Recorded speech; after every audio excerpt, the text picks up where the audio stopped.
Everyone, we're going to get started on our next panel, Recentering Equity in the Climate Transition.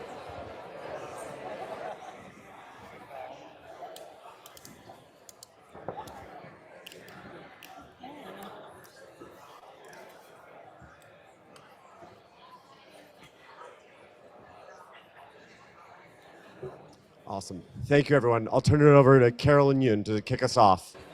Okay, good evening. Can everyone hear me? No?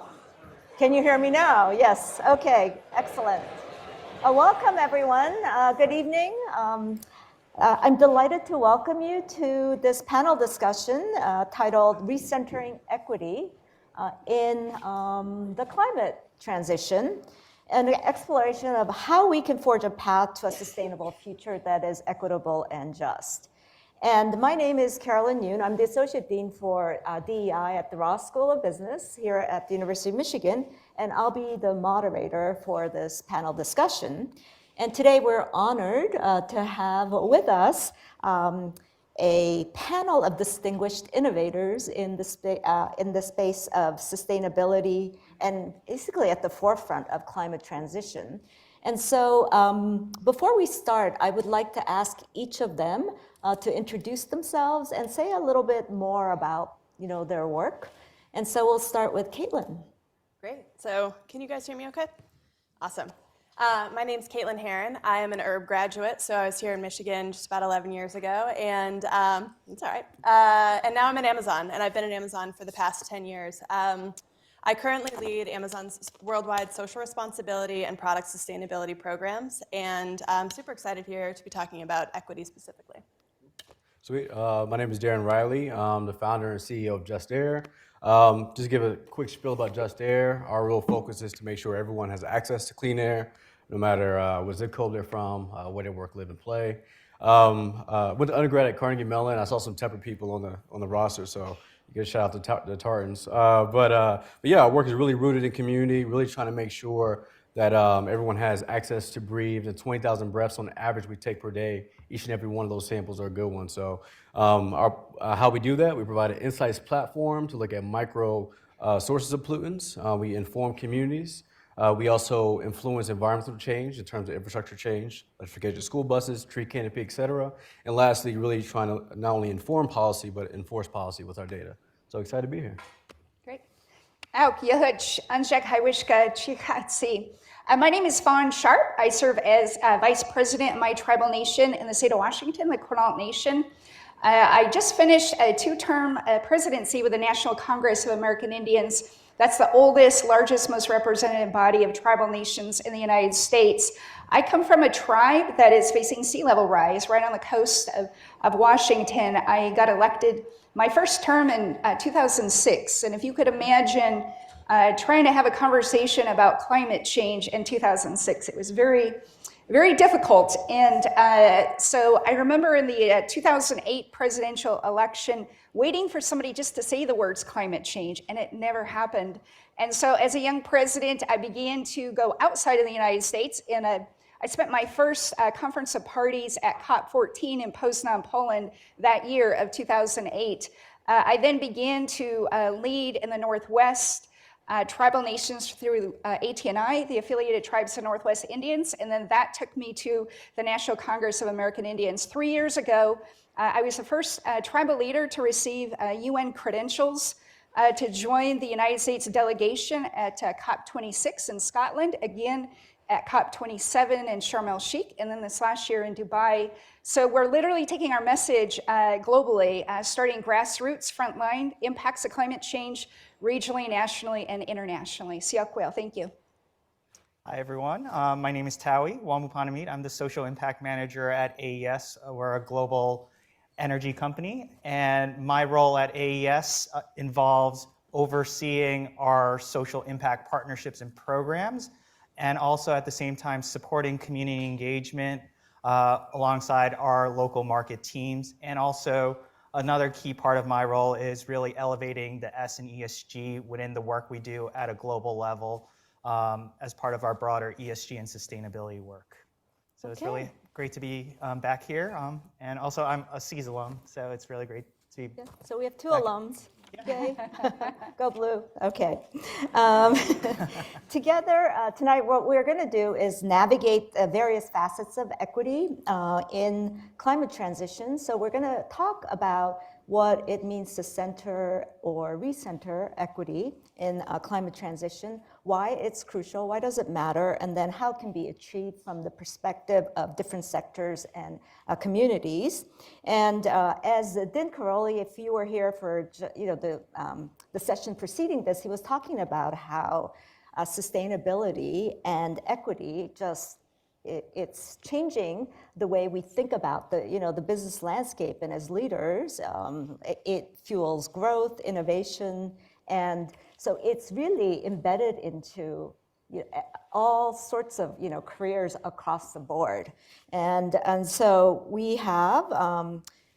This session promises to deepen our understanding of what equity in climate transition means and how we can bring those values forward. And we have approximately 45 minutes, which isn't a whole lot of time, to delve into these themes, and then followed by a 15-minute Q&A, and that will allow you to also enter this discussion.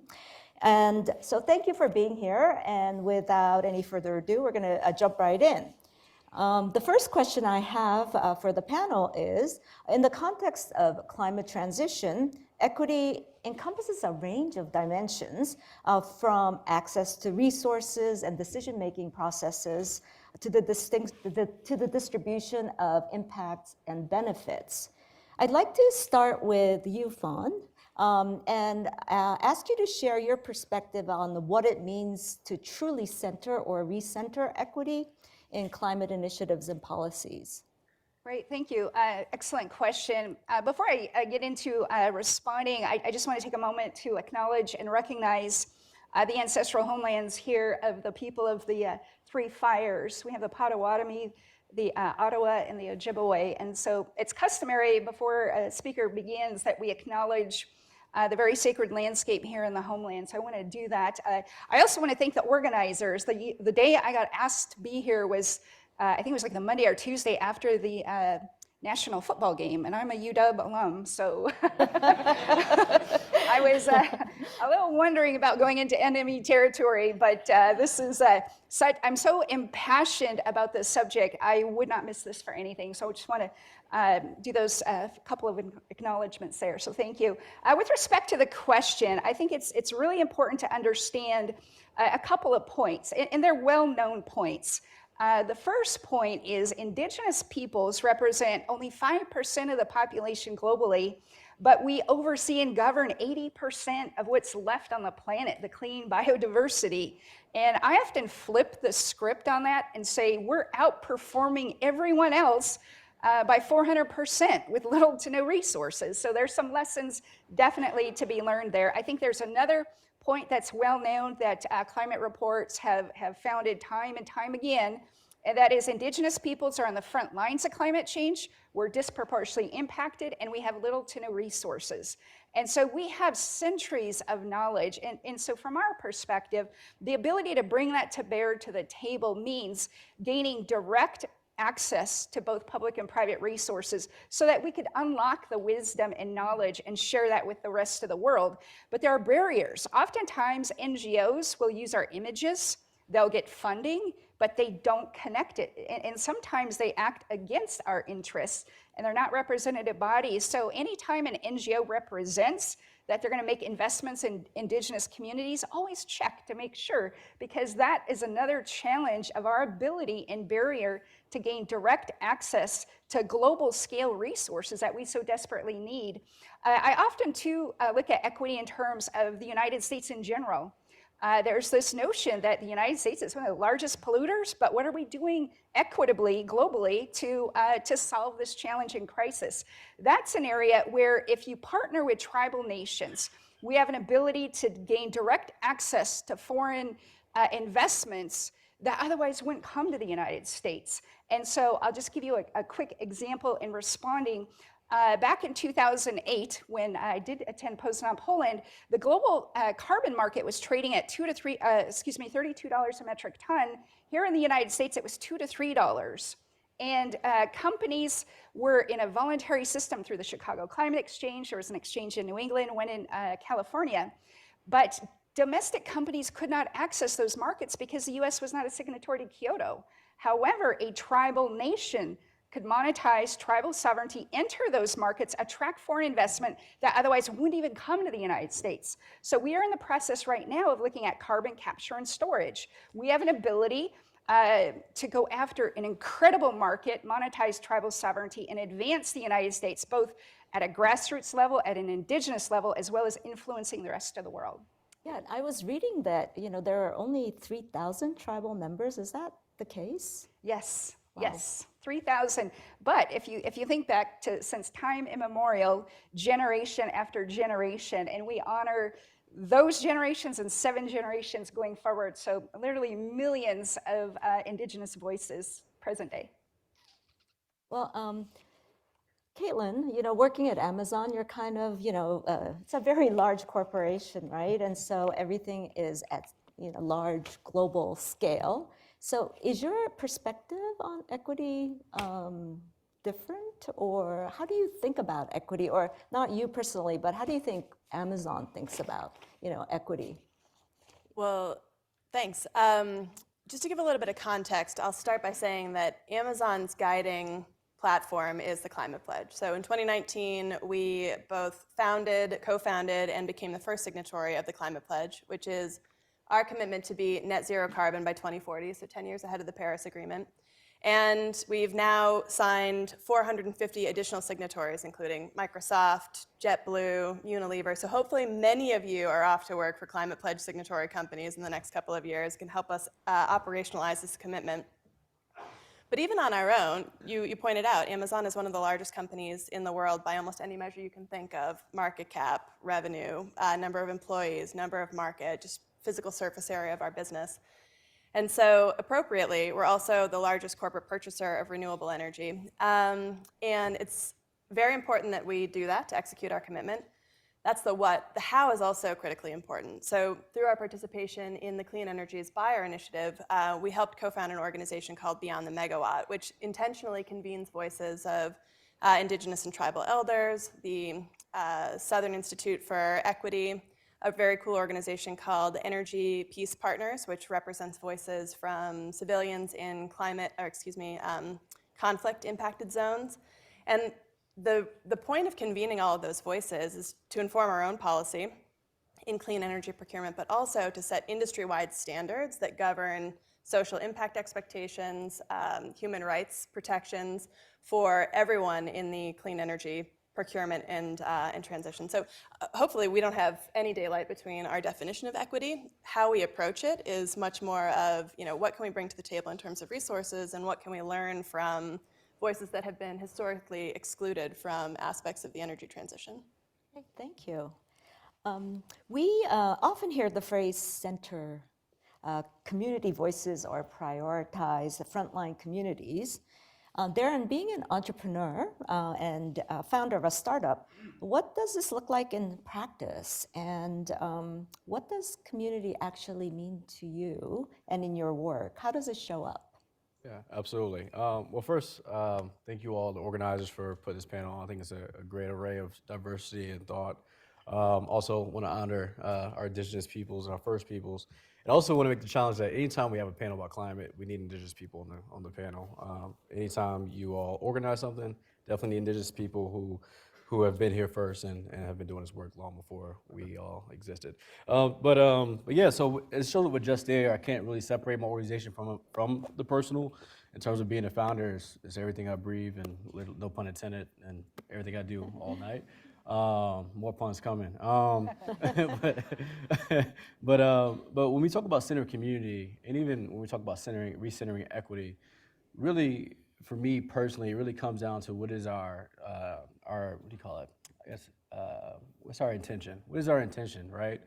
And that's at an individual level, right? Is it a shareholder, branding thing? Is it Black History Month, Indigenous Day? Is it, just to make yourself feel good? Is it to recruit people, students, employees? And that's on an individual level. Am I really trying to do this to make sure that the communities that we serve and the work that we're trying to do is this is a place where I want to live.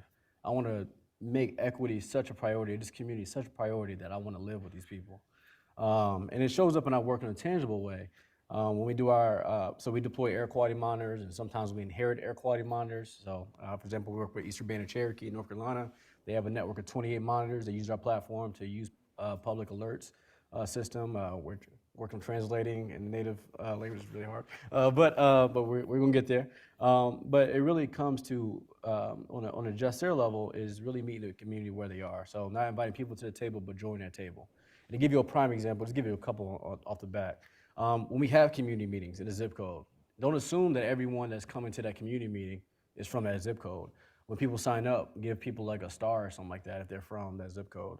And why is that important? It's because we inform people at the beginning of our meetings on the round tables, make sure you prioritize the voices with those little stickers, right? Instead of just going around, everyone's been to those meetings where you got like poster boards, and you like make people write things down and put things on, and we're gonna collect them and then send an email out. It's like, just have somebody from your company or from your organization sit at a table and actually have a conversation and write and take notes and do the work for people, right? And so when we talk about center community, we talk about center equity, it comes with intention, is who you are as a person, because you're all gonna be leaders of teams, organizations, and divisions in your organizations, and really drive that home to make sure that what communities you work with, you wanna be their neighbor and wanna show up. From an AES perspective, so as a long-term owner and operator of large energy infrastructure, we do view communities as a partner in everything we do. And this really is a part of our broader global social impact strategy, where we have 4 focus areas or pillars that are guided by the UN Sustainable Development Goals. And this really builds on our community engagement, not only here in the US, but also across all our 14 markets. And it draws on community engagement, it draws on our assessments of community priorities. It includes communities that have been identified as disadvantaged communities. And so we are really looking at community members, whether it is an indigenous leader or member, to folks that have been historically underrepresented in the energy transition. Like, how do we bring them forward in the work that we do? So in the context of communities and the climate transition, I would really group the work that we're doing under like 3 buckets. One is the existing energy workforce, and so that includes our own workforce. And so as we think about phasing out of coal, for instance, how do we ensure that the folks that are currently working in the communities where we've been operating in for decades, like how do we ensure that they also are not left behind? So we've invested and have implemented in-house renewable training programs that to date we've already trained over 350 of our employees. They are now able to like assume new roles within our company or even outside of our company. And then the second focus for us is really around the local workforce. So we operating in 14 different markets.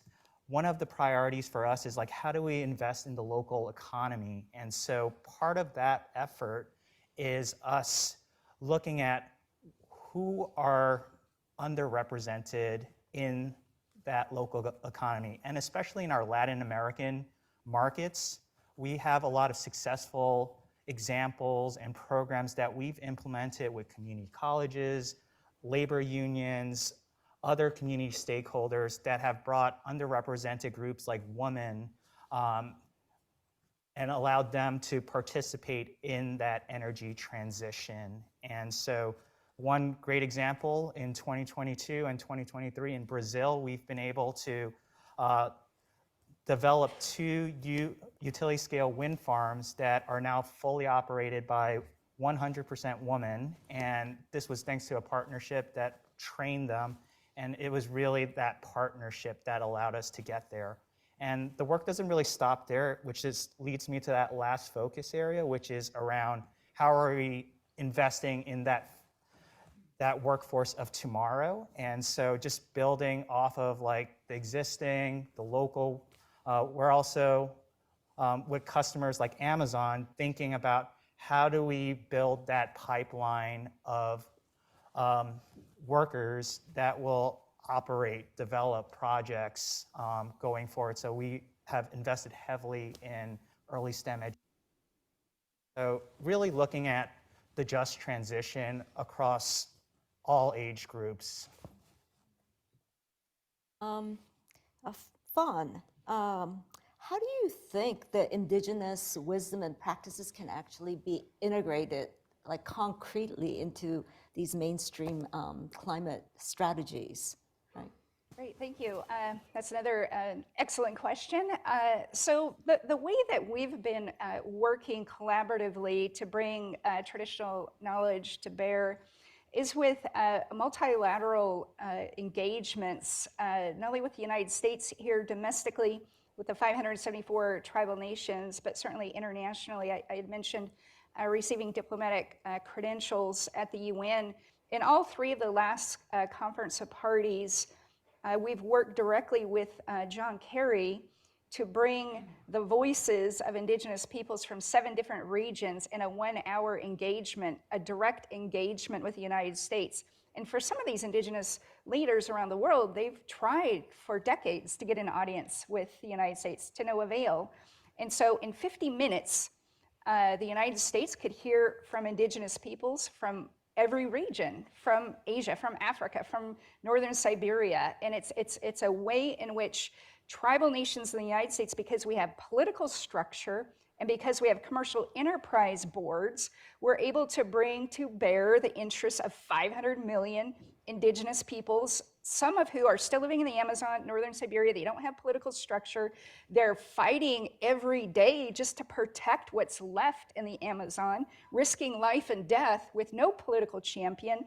And so it's a way in which we could bring that knowledge and wisdom to the table directly with the United States. And that's just one country. So when we're at COP, we had a meeting with President Macron to talk about free, prior, and informed consent, another major champion of the rights of indigenous peoples. And so we could have multilateral engagements with the global community. Another advancement that we are making, this is my 2nd year of attending the World Economic Forum at the invitation of Klaus Schwab to talk about indigenous peoples beyond nature and environment. Historically, the WEF has discussed our issues in nature and environment, but a year ago in a private meeting I had with him, he said that the world is now facing global challenges where we need a truly holistic view. And he said, as far as I can tell, the only people remaining on the planet with a truly holistic view are indigenous peoples. And so they need to not only be in nature and environment, but this year we launched with Vice President Al Gore. I'm on a steering committee for a global indigenous leadership network where the WEF is taking and elevating our issues out of nature and environment in all 10 centers. So in investment, in technology, in cybersecurity. And so it's going to be our mission over the course of the next 3 years to drive the agenda at Davos, to drive the agenda at these international climate discussions, to bring the interests of indigenous peoples directly to the table with world leaders, with global CEOs, and be able to translate our knowledge. I think another valuable thing that the world is desperately looking for are solutions that are proven. Shareholders are now suing boards for not managing investment against climate risk. And investors are wanting to ensure that there's a direct connection between the dollar and actually proving results on the ground. I believe indigenous peoples can create a gold standard. You can take an investment with us to the bank. We're going to protect water. We're going to protect sacred sites. We're going to restore salmon habitat. And so those are the things where I think we could bring indigenous knowledge to bear at every level, every sector, from the beginning of time to the end of time. Yeah. Wow, thank you.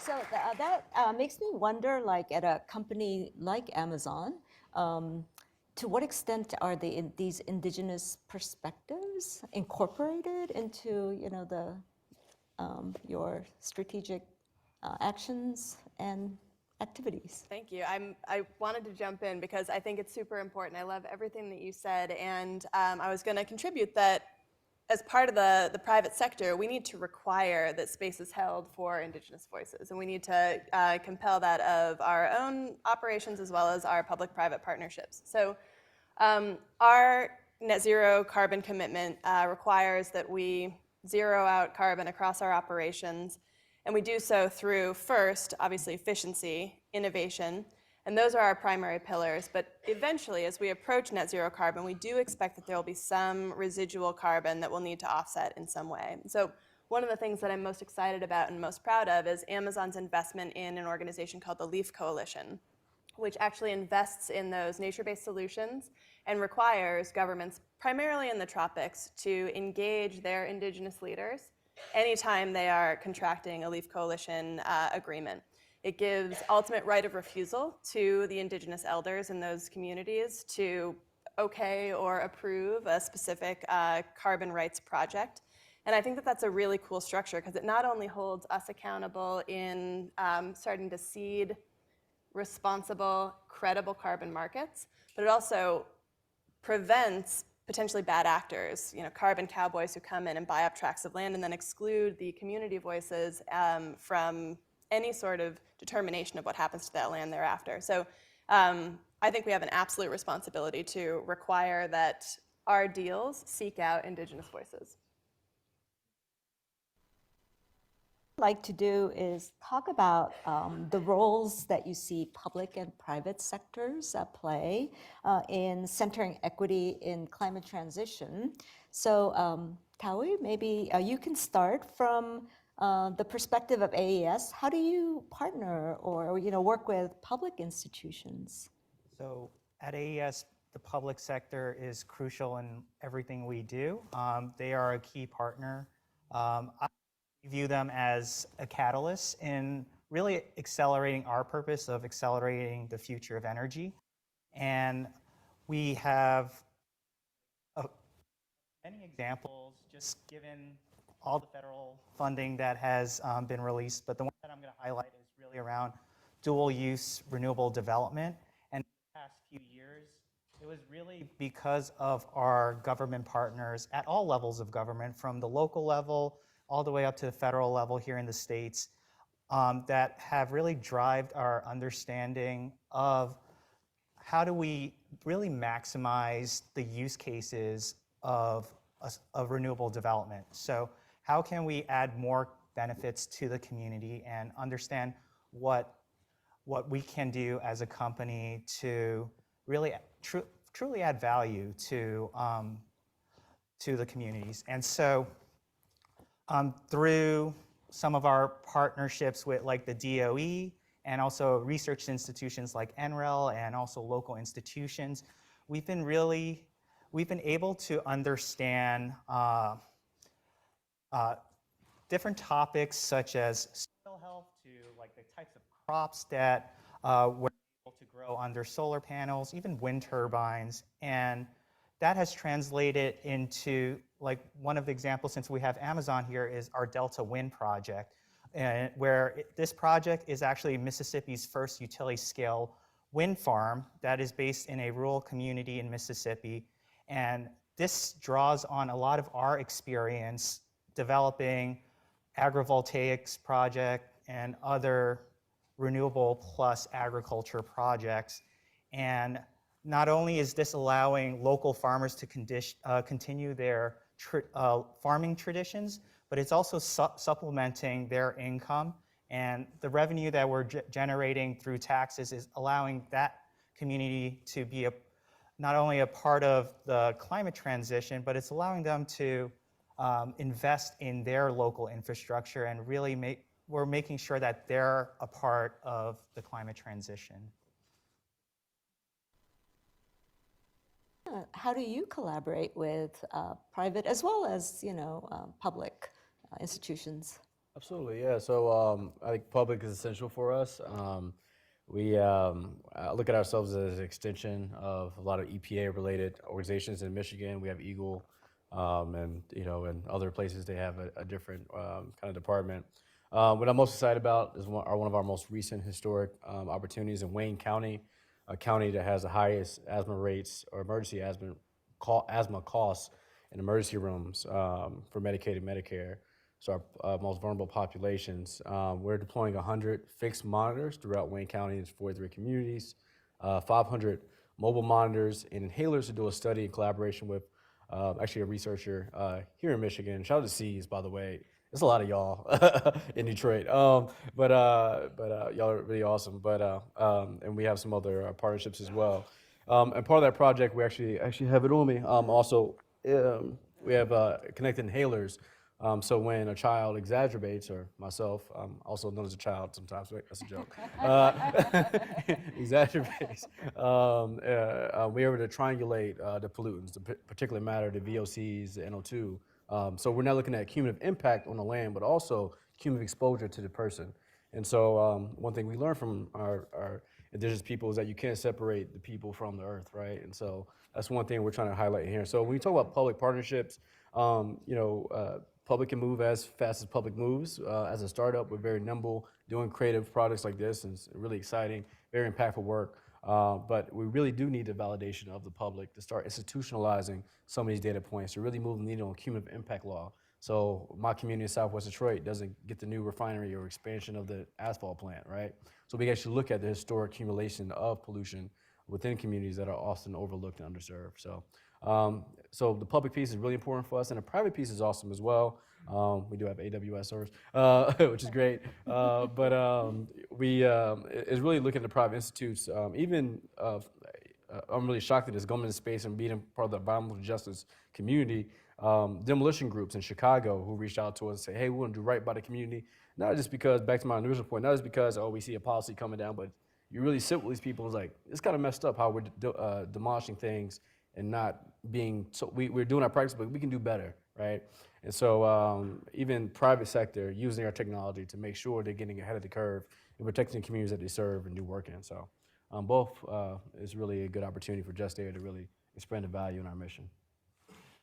Well, in the work to center equity, it seems like it's so important to be able to measure success and impact. And I'm wondering to what extent that is embedded in your practice. And how do you know whether you are actually benefiting people that you want to actually get the benefits? Sure. Oh, yeah. I know you're looking at. Yeah. No, I didn't actually. I actually was looking at Caitlin, sort of. Okay, I'll kick it off. I'll say that if you're doing true equity work, you want the benefits of the work that you're doing today to continue to play out and pay out over generations. But it's pretty unsatisfying to say, history will be the judge of a given policy. And so we do need to look for waypoints and indicators currently that let us know that we're on the right track. And so Amazon's a very data-driven company. We do a lot to measure the impact of specific projects. But one of the qualitative things that I look at is, do we have a seat at the table? And if so, why? Are corporates brought in because they're viewed as a problem, or are we welcomed in as a partner in a solution? I was listening to Neil earlier talk about getting handcuffed to an activist. Like, that's how you don't want to be brought into an engagement. And the way he told the story, it's clear, he was brought in as an ally and all of that. And I've been learning from Neil on how to earn trust as a corporate representative for years, but it really is our perspective sought out, and are we engaged by folks who should be running this work, should be leading this work, and relied on as really an earnest and well-meaning partner? It's one of the things I look at mostly. I love what you said. It's the qualitative aspect of our work. I mean, there are things that just you can't measure, right? And one thing I also look at is, if you are at a big organization and you don't feel that your intentions are aligned or best served the community, find someone to bring on your team, or find someone in leadership to put in leadership to make sure that voice or that vision is heard, right? But something that we see at Just Air is definitely way more on the qualitative. We have data points upon data points. But what really gets me going is the stories, both a lot of the negative stories that I hear and the trauma that comes from communities that we serve, predominantly Black and brown communities in and around the U.S., But one thing that sticks out to me is some of the testimonials. So at the end of our workshops, so we do a lot of workshops. We are a technology company. VCs like that, but really we're a human company. In terms of we really do workshops. Make sure that we have childcare. Make sure that we have our workshops start at 5:30, 6 o'clock. Make sure we have translations available. Make sure that people have and food, obviously a lot of food. And to make sure that people feel comfortable, they're taking time out of the day, so their kids are taken care of and their dinner is taken care of. But at the end of our workshops, we will have a testimonial opportunity. And two things that stick out to me. One was a woman said, "Hey, here about air quality." Actually, last month was the longest month I went, or longest time I went without smoking for a long time, because I realized me smoking a cigarette is harming my children inside the house. That was amazing. Other guys said, "Hey, I stopped idling when I'm picking up Little Caesars pizza." Like it just started hitting me because I'm hearing about this so much with our text alerts system. These like small things, and we're talking about fighting the system. These people are talking about their individual behavioral change. So when you talk about qualitative, there's KPIs, you really can't measure that. It's just the real humanness of the work that you do, and you can only feel that, right? Those are really powerful testimonials. So thank you for sharing. I'm looking at the clock here, so I want. Oh, sorry, Fawn. Oh, Yeah, that's please okay. go. Yeah, thank you. I'd like to, both of the last two questions really ping some thoughts for me that I'd like to share. First of all, with respect to public-private partnerships, we learned, I mean, just early in our climate fight, that the scale of the impacts to climate change demanded public-private partnerships way back in 2006. We had millions of sockeye salmon return to the Quinault. The year I got elected, we only had 3,000 return. I took a helicopter flight, saw the Anderson Glacier completely disappeared. And to move our 2 villages to higher ground, the price tag's $300 million. Now, the first year we saw climate appropriations from the United States Congress, it was $200,000 for all of Indian country. As epic as the Inflation Reduction Act was, $500 million for tribal nations, you divide that among 574, it's less than $1 million. And I have just to move the villages to higher ground, it's $300 million. So we knew way back then that we had to partner with public-private partnerships. And because we were not successful in securing the resources in Olympia, in Washington, D.C., we went after pricing carbon in the state of Washington, and we launched I-1631, which is one of the most aggressive climate policies in the United States. And the fossil fuel industry dropped $33 million to kill our campaign. And we came back with a Climate Commitment Act. We hardwired in 10% of revenues for tribal nations. And so this last year was the first auction, $1 billion from those who are polluting, directly responsible, paying, because we know the public treasury is nowhere near this scale. We're paying for hurricanes, tornadoes, mega fires. So we have to ensure that those who are directly responsible pay at some level. I mean, it should be fair, it should be just. And so to that second point, to have some accountability and reporting, absolutely we need qualitative and quantitative data. For us, when we see hundreds of thousands of our salmon return, that's a metric that we're all, we celebrate. But to the other point, with respect to investors, having both qualitative and quantitative data, I had a conversation at the World Investment Forum with one of the entities that won a global standard for reporting. How are you factoring in non-financial reporting data, including traditional ecological knowledge? Those are conversations, I think, as the world economy starts to value nature, how is that value system reflective of indigenous values? And when I was in 8th grade, an elder came to our class and said, someday water is going to be more valuable than oil. At the time, it seemed counterintuitive, but look at where we're at today. So I'm not a business person, but I know the laws of supply and demand. When the supply goes down, demand goes up and price goes up. And so as nature begins to dwindle, as salmon resources, as clean air, as water, those natural assets are increasing in value, and we need ways to measure the value, not just in dollars and cents, not just chalking up as another cost of doing business, the loss of life, the loss of salmon, but truly, what does that mean to our survival, our planet, and all of humanity?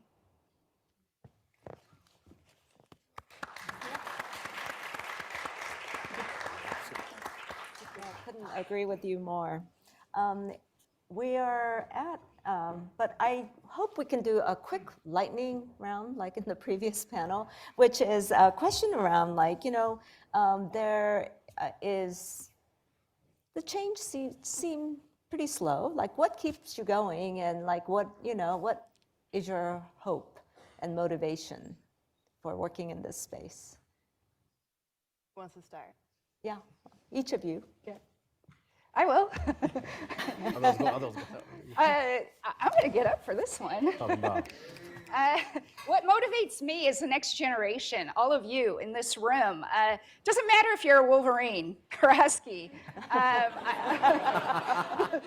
I think the next generation, I mean, as tribal leaders, we look 7 generations out. That's why we fight. We don't fight because we're in battle. We fight because we know we want to give, just as we inherited, a clean, sustainable, prosperous planet and a way of life. We want to provide that. So my true inspiration is young people. Siokla. Thank you.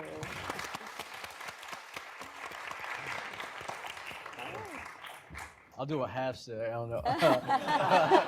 Well, I'm on the other side of the spectrum, so I'll come next. Is like honoring the folks who came before me, before I was born. The work that you've done, the work that Tribal Nation have done, the work that my ancestors have done in this land and this work. My mom always tells me, what is it to you? Like, what is it to you? Like, in terms of, you got limited time on this earth. What are you spending it on? What are you spending your time on? What are you dropping your pennies in, right? And I think one of the biggest things that hit me, Robert Ballard, the father of environmental justice, Donnell Wilkins, she's a Detroiter, called the godmother of environmental justice. For see these people who've seen people pass away and fighting for a lot of the justice that they won't see, continue to fight. Like, what's it to us, like, to be young and be able to have that vigor and fight as long as they are? So what inspires me is the people who continue to fight, even realizing the risks that they may not even see, the winnings and the things they've been fighting for come true. So what is it to us, right? Yeah, nice. Yeah. Okay, Tawi? Well, it's really hard to follow both Darren and Fawn on that. But for me, it really is the people that I get to work with on a day-to-day basis, and that's a lot of nonprofit community leaders that really helps challenge us at AES to think beyond just our energy solutions and really think of it as a both energy and community solution. And so finding those opportunities to tackle some of the hardest challenges in scaling up renewables while making sure that community needs are met. And so a lot of the programs that I have the privilege of implementing at AES was due to ideas that we get from community leaders, including indigenous leaders and also colleagues who are on the ground continuing that community engagement and gathering that input, because we have to take that input and also act on it, and that's what we're doing, and we're trying to keep pushing forward because the work doesn't stop. Especially, we have to really accelerate the pace that we're scaling up renewables. Sure. What keeps me going is that I'm not getting any but why. The idea of the triple bottom line is not new. We were talking about it 20, 30 years ago. But when I was here as a student, even 10 years ago, it felt like that was still kind of a call to action, like we really got to take this into account. And that is not my reality on the day-to-day. There is no question among my leadership, among Amazon's S-team, that we must decarbonize at a pace accelerated from that which is dictated by science.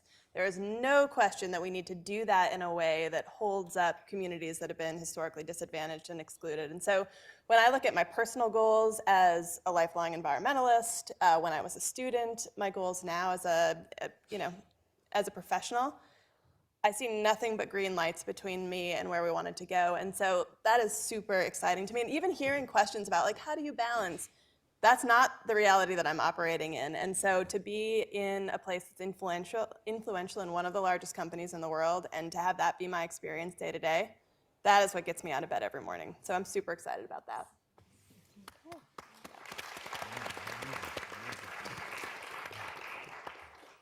I'm going to turn the Q&A over to The voice of the people again.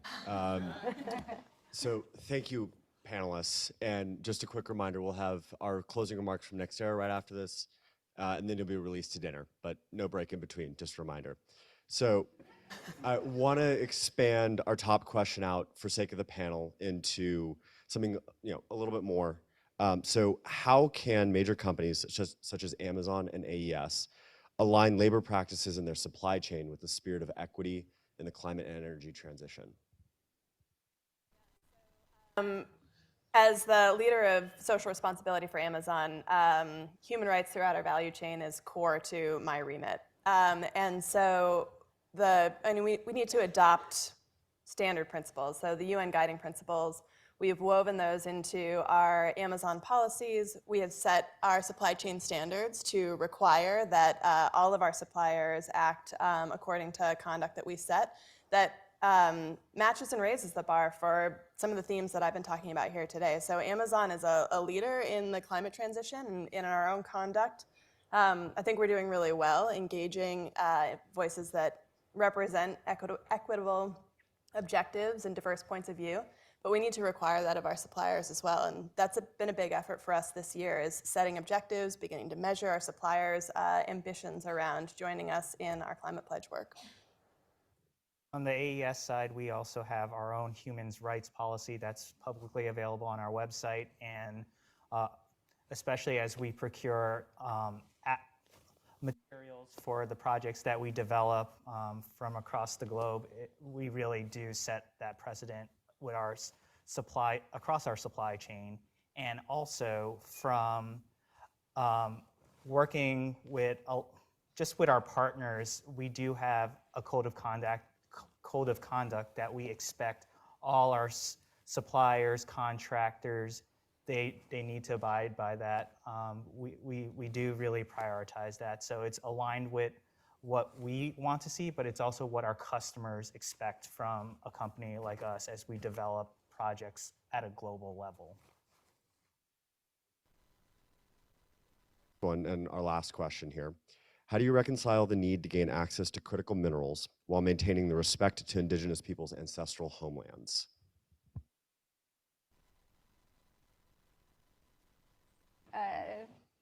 I'll go for it.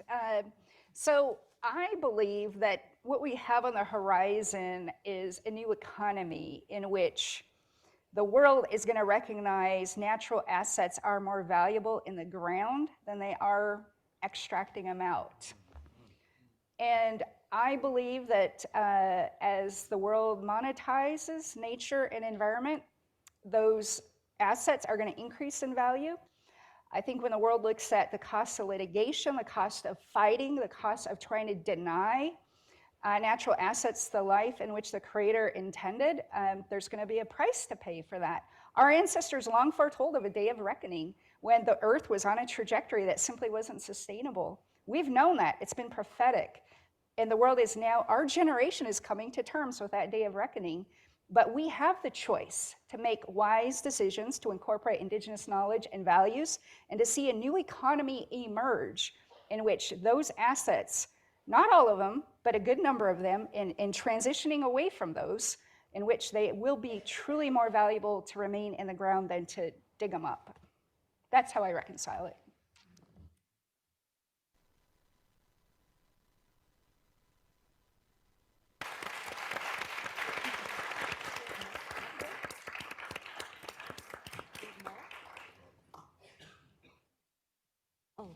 Did you want? Okay. Great panel. Okay. I've been told there are no more questions. So before you go, I want to thank our panelists, Tawe, Fawn, Darren, and Caitlin, for you guys are amazing, and for being here, for inspiring us, and for the work that you are doing out there. And I'm just blown away by the collective expertise and knowledge and the work that you are doing. So we are going to try to do you proud. Okay, so thank you very much.